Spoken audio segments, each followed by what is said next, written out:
Hello students, this is Helene Kaur and you are here on our lovely channel Learn with Helene Kaur. ਅੱਜ ਆਪਾਂ ਕਰਨਾ ਆ class 10th ਦਾ science ਦਾ ਰਿਡਿਊਸਡ syllabus. Punjab board ਨੇ ਜੋ ਵੀ syllabus ਕਟਵਾ ਦਿੱਤਾ ਆ ਆਪਾਂ ਜੋ ਬੁੱਕ ਤੇ ਮਾਰਕ ਕਰਨਾ ਹੈ, ਠੀਕ ਹੈ।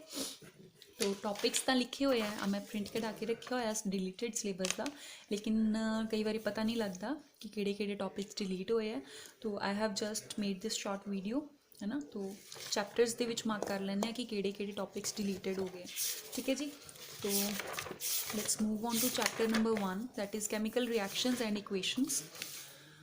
रसायनिक क्रियावां ते समीकरणा, ये कोई चेंज नहीं है। दैट मीनस चैप्टर नंबर 1 तुसीं पूरा करोगे, ठीक है जी। तो कहानी खत्म होगी चैप्टर नंबर 1 की। चैप्टर नंबर 2 तेजाब, खार अते लूण, ये भी कोई चेंज नहीं है, तो ये भी कहानी खत्म। चैप्टर नंबर 2 जोड़ा है वह भी तुसीं पूरा करना। चैप्टर नंबर 3 ते आओ, धातां अते अधातां, मैटल्स एंड नॉन मैटल्स। तो पहले 2 चैप्टर तुसीं पूरे करने हैं, कोई भी डिलीशन नहीं है। चैप्टर नंबर 2 पूरा करोगे। चैप्टर नंबर 3 ते आ जाओ जी, मैटल्स एंड नॉन मैटल्स। ये विचों की डिलीटेड है, हुण लैट्स सी। धातां दा निष्कर्षण, खोर अते खोर तो सुरक्षा। तो लेट्स सी धातां दा निष्कर्षण है जी, that means you should come to page number, तुहानूं आना चाहिए आ पेज नंबर 49 ते। एक्सट्रैक्शन ऑफ मैटल्स का जिहड़ा टॉपिक है ये डिलीट हो चुका है। हुण तुसीं जिहड़ा चैप्टर है वो सिर्फ इत्थे तक करना to this topic. Page number हैगा 49 पेज नंबर ते जिहड़े तुहाडे क्वेश्चन आंसर्स है इत्थे तक ही तुसीं करना है। पंजाबी मीडियम दे विच तुहाडे कोल जिथे धातां दा निष्कर्षण नाम का टॉपिक आ गया, उस टॉपिक तो लैके अगे वाला कोई भी टॉपिक जो है सारा एक्सट्रैक्टिंग मैटल्स वट एवर जो भी है ये सारा डिलीटेड है। कोरोजन, खोर, ये भी डिलीटेड है। एंड इनू रोकण दे तरीके, इन रोकण के तरीके ये भी तुहाडे सिलेबस चों डिलीट हो चुके हैं, ठीक है जी। तो विद दिस तुहाडे आ वाले क्वेश्चंस भी डिलीट हो गए, है ना। एंड अगर आप बैक एक्सरसाइज वाल ध्यान दईए, है ना, तो तुहाडे कोल लास्ट ते क्वेश्चंस होणगे। आ देखो question number 10, state 2 ways to prevent rusting of iron. तो ये वाला क्वेश्चन हुण तुहाडे एग्जाम दे विच नहीं आ सकता, या इहदे रिलेटेड कोई भी क्वेश्चन जो है वो नहीं आ सकता, ठीक है जी। चलो जी, नैक्सट आ जाओ चैप्टर नंबर 4 ते, कार्बन अते उसदे यौगिक, कार्बन एंड इट्स कंपाउंड्स। ये विच की है, कार्बन यौगिकां दा नामकरण, that मीनस naming of carbon compounds, है ना। तो पहला topic bonding in carbon, the covalent bond, ये तुसीं करना है ना। उस तो बाद आ जाओ वर्सेटाइल नेचर ऑफ कार्बन, ये तुसीं करोगे। लेकिन हुण इत्थों saturated and unsaturated carbon compounds ये ऑनवर्ड्स चैप्टर दे विच कोई भी टॉपिक नहीं हैगा ऑन सिलेबस। ये सारा जो है ये डिलीट हो चुका है, all this is deleted now, ठीक है। आ देखो, संतृप्त अते असंतृप्त हाइड्रोकार्बन विच अंतर, सैचुरेटेड संतृप्त हुंदा सैचुरेटेड, असंतृप्त हुंदा अनसैचुरेटेड हाइड्रोकार्बनस, ये भी डिलीट हो गए। कार्बन यौगिकां दे रसायनिक गुण, that मीनस chemical properties of carbon compounds, ये भी डिलीट हो गया। इथेनॉल अते इथेनोइक तेजाब, दैट मीनस ये दोनों एसिड्स जिहड़े आ आपां हुणे मार्क कर लैंदे आ। आ देखो इथेनॉल एंड इथेनोइक एसिड, ये डिलीट हो गया। नैक्सट है तुहाडे कोल साबण अते मैल निवारक, दैट मीनस सोप एंड डिटर्जेंट, ये दोनों टॉपिक्स जो है ये भी डिलीट हो चुके हैं, ठीक है। आ रहा सोप्स एंड डिटर्जेंट्स, ये भी डिलीट हो गया, ठीक है जी।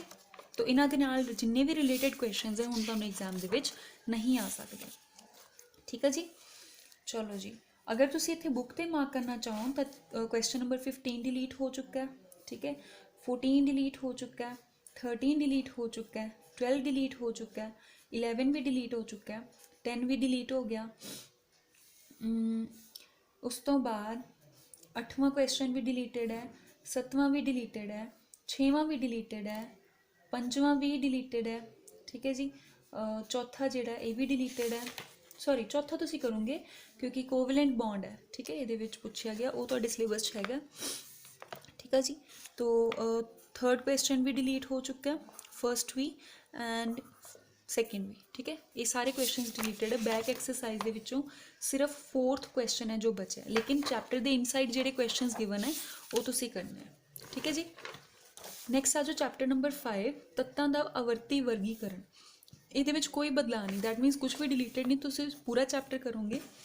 नैक्सट जैविक प्रक्रियावां कोई डिलीट कुछ भी बदलाव नहीं हैगा।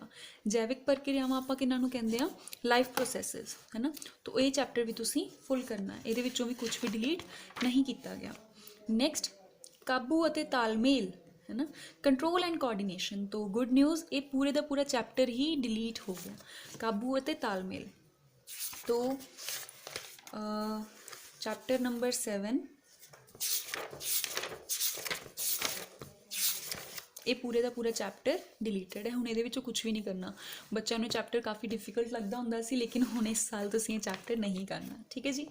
नैक्सट आ जो जीव प्रजनन किवें करते हैं है ना, reproduction in organisms. Chapter number 8 how do organisms reproduce. ये कुछ भी डिलीट नहीं किया गया, कोई भी बदलाव नहीं, ये तुसीं पूरा करोगे। उस तो बाद अनुवंशिकता अते विकास, हेरिडिटी एंड एवोल्यूशन। तो let's move on to this chapter, heredity and evolution. Chapter number 9 ये विकास टॉपिक जोड़ा डिलीट हो गया, दैट मीनस एवोल्यूशन वाला टॉपिक डिलीट हो चुका है, ठीक है। तो पहला टॉपिक सैकेंड ये करना है तुसीं। उस तो बाद 9.3 एवोल्यूशन ऑनवर्ड्स जिन्ने भी टॉपिक्स है ये सारे तुसीं नहीं करने, ये वाले सारे टॉपिक्स डिलीट हो चुके हैं। ओबवियसली ये वाले क्वेश्चंस जिहड़े है ये भी डिलीट हो चुके हैं, ठीक है जी। आ सारे दे सारा जो भी है एवोल्यूशन एक्चुअली बहुत मेजर पोर्शन से इस चैप्टर का वो हुण डिलीट हो चुका है, ये भी डिलीट हो गया, ठीक है जी। अगे आ जो chapter number 10 light reflection and refraction, प्रकाश परावर्तन अते अपवर्तन। हुण इहदे विचों की डिलीटेड है, गोलाकार दर्पण अते लेंस दे उपयोग, दैट मीनस सफेरिकल मिरर्स। तो डिलीट हो गया, सफेरिकल मिरर्स हुण तुसीं नहीं करना। अगर सफेरिकल मिरर्स नहीं करोगे तो ऑब्वियसली इन्हां द्वारा जो इमेज फॉर्मेशन होंदी है वो भी तुसीं नहीं करनी है ना।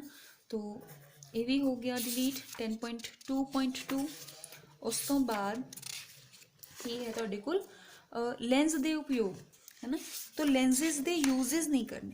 अगर यूजेस नहीं करने, देखो बेटे ये सारा डिलीटेड है, इन्ना पोर्शन जो सी इत्थे तक रिफ्लैक्शन ते बेस्ड सीगा, ये सारे दा सारा डिलीट हो गया।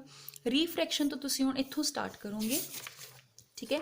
10.3 तो तुसीं स्टार्ट करना है पढ़ना, इत्थे तक तुसीं कुछ भी नहीं पढ़ना इस चैप्टर का। इत्थों स्टार्ट करो, आ जिन्ना भी गिवन है रिफ्रैक्टिव इंडेक्स हो गया, ठीक है।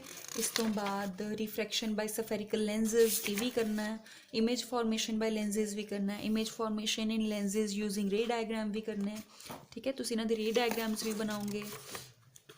नैक्सट आ गया तुहाडे कोल साइन कन्वेंशनस, लेंस फॉर्मूला, ठीक है, पावर ऑफ अ लेंस, ये सारे करने हैं। एक छोटा जिहा टॉपिक है डिलीटेड ये विचों जो है यूजेस ऑफ लेंसेज, ठीक है जी। यूजेस ऑफ लेंसेज इत्थे पिछे किते रह गए है, छोटा जिहा करके दिता हुआ है,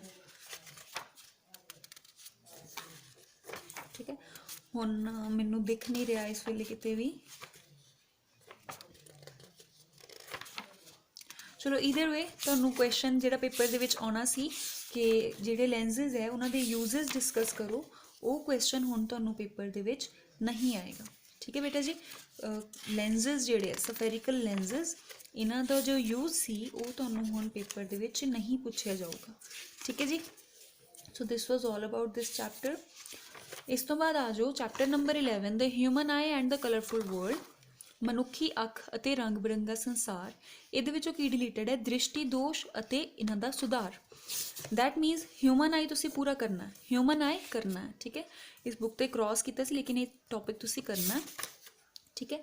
लेकिन defects of vision and their correction ये वाला टॉपिक नहीं करना, ठीक है, ये टॉपिक नहीं करोगे। उस तो बाद 11.3 ये टॉपिक करना, दैट मीनस सिर्फ और सिर्फ 11.2 डिलीट होया और कुछ भी डिलीटेड नहीं है।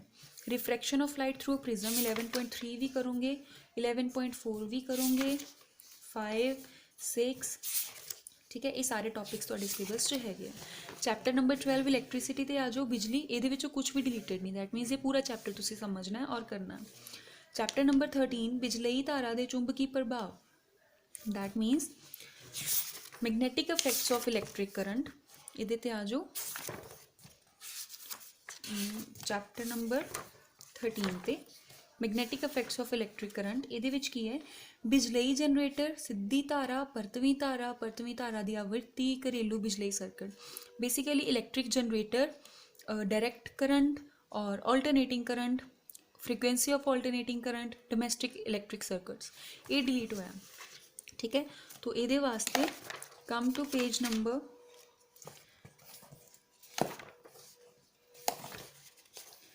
नंबर 236। ठीक है, 236 पेज से तुहाडे कोल इलैक्ट्रिक जनरेटर टॉपिक है, ये तुसीं नहीं करना। डायरैक्ट करंट, ऑल्टरनेटिंग करंट ये विच ही आ जाने सीगे। ठीक है, आ देखो the difference between direct and alternating currents, ये विच सारा दिता होया, इसे टॉपिक के अंडर ही उन्होंने सारा समझाया होया सी। सो तुसीं आ वाला टॉपिक रीड नहीं करना। इस तो बाद डोमेस्टिक इलैक्ट्रिक सर्किट्स ये भी नहीं करने। ठीक है जी, इस चैप्टर च होर कुछ भी डिलीटेड नहीं है।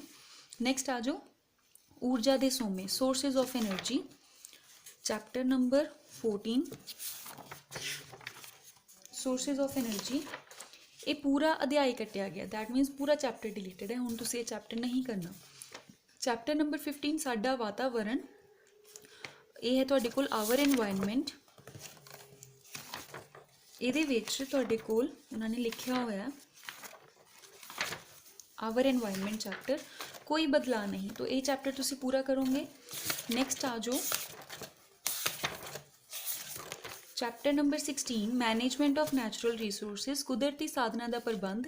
पूरा अध्याय कटिया गया, तो ये पूरा चैप्टर डिलीट हो चुका है। ठीक है, सो this was all about your science syllabus. ठीक है, आई होप तुहानूं हुण तुहाडी प्रैपरेशन करने दे विच कोई प्रॉब्लम नहीं होगी। मैं सारा कुछ समझा दिता। अगर अजे भी किते कोई डाउट है तुसीं मैनूं नीचे कमेंट करके पूछ सकते हैं। I will meet you in the next video. Till then keep learning, have a good day.